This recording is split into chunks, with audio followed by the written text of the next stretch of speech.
Mike Williams suffered a significant looking right ankle injury here as his foot got caught underneath of him, and in this video I'm going to talk about what exactly would have happened on this play. Welcome back everybody, I'm Dr. Brian Sutterer, and if you're new here and you enjoy learning about anatomy and what sort of is going on with these different sports injuries, then be sure to subscribe to my channel for all future videos. I'll also touch briefly on the J.C. Jackson injury, so if you want to learn about that, that's going to be at the end of the video. Mike Williams suffered what at minimum looks to be a significant high ankle sprain at the end of the game here. Now, there's also some concern for an MCL injury up at the knee with this type of a twisting mechanism, but certainly the focus of this is what we see going on with his right foot and ankle. We're going to go triple box here with the anatomy tool to point all this out together. So if we look at the ankle joint, the true joint of the ankle is called the tibio-talar joint, between the tibia, the shin bone, and the talus. That joint of the ankle does really well moving the foot up and down. So down is plantar flexion, up is dorsiflexion. So the first part of this whole injury sequence, as Williams goes down to the ground, that right foot landing right here is in a dorsiflexed position, meaning the shin is closer to the top of the foot. So whenever we're in that dorsiflexed position with the foot pulled upwards, what that does is it locks this tibio-talar joint securely in place. You can't move the ankle or the foot as much side to side when you're dorsiflexed up. So now we're in a dorsiflexed position, and as the Seattle player falls down on him, you can see how the foot is twisted outwards or external relative to the position of his tibia. So his tibia is pointed right here. That foot is rotated out externally. So what that's doing with our anatomy is it's taking this talus sitting between the tibia and rotating to push the tibia and the fibula bone on the outside apart from one another.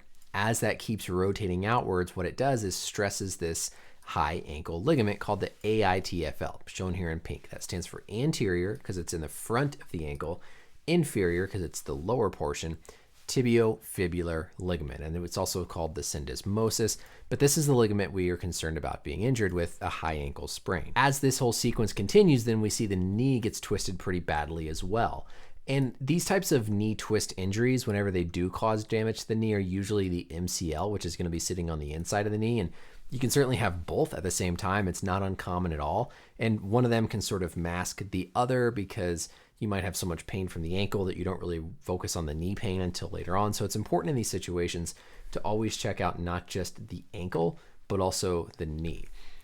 Other key learning point when we talk about these types of injuries, people of course worry about dislocations, we worry about fractures, which is on that injury spectrum with this type of mechanism, but you always want to check the knee on the outside, the fibular head.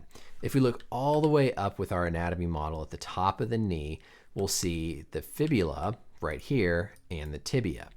That ankle syndesmosis is basically a band that runs all the way up between the tibia and the fibula. So when all that energy comes in from the high ankle sprain, it has to go somewhere. And sometimes it's significant enough that it actually travels all the way up the syndesmosis and exits basically through the fibula, causing a fracture of the fibula. These are those bones represented on an x-ray. Of course, this is not Williams x-ray, just an example one, but that AITFL, that high ankle ligament, is running right here between these two bones. So sometimes even though we don't see a fracture on the x-ray, if this is an unstable joint because the ligament is so severely torn, we'll see an increase in the space right here called the medial clear space. We might also see some decrease in the overlap between the tibia and the fibula, and that suggests that it's an unstable injury. We'll usually stress the foot a little bit, maybe put it in a gravity stress position to try and see how stable or unstable this region is. So the workup here involves x-rays to not only look for a fracture, but also instability or widening of the ankle around that tibiofibular joint, checking out the knee to make sure there's nothing like an MCL tear or a fracture up at the proximal or higher end of the fibula,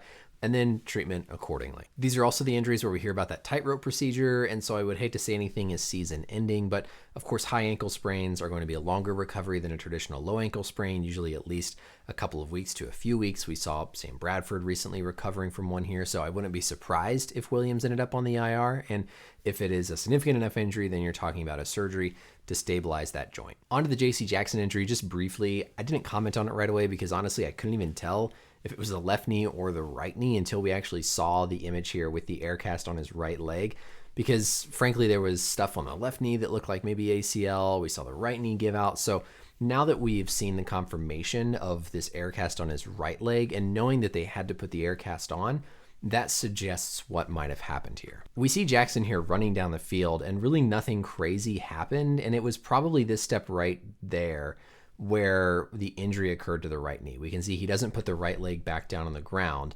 And then even as he's kind of falling to the ground here, he grabs at that right knee. From this back view, as he's running in plants, kind of right there on the right leg, you can see how it sort of shifts a little bit, almost like something gave out awkwardly or happened in the knee on that step, but nothing like big, clear, and obvious where we could look at it and say, you know, boom, that's exactly what happened. But air casts don't get put on knees for just isolated ligament injuries like an ACL tear.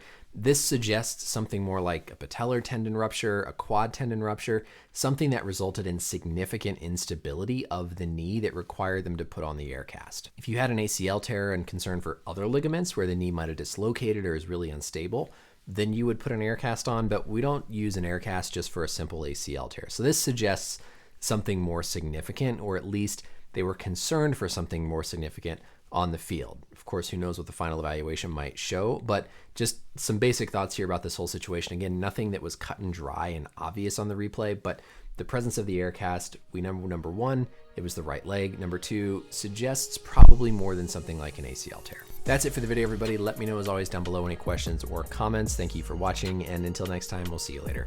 Bye.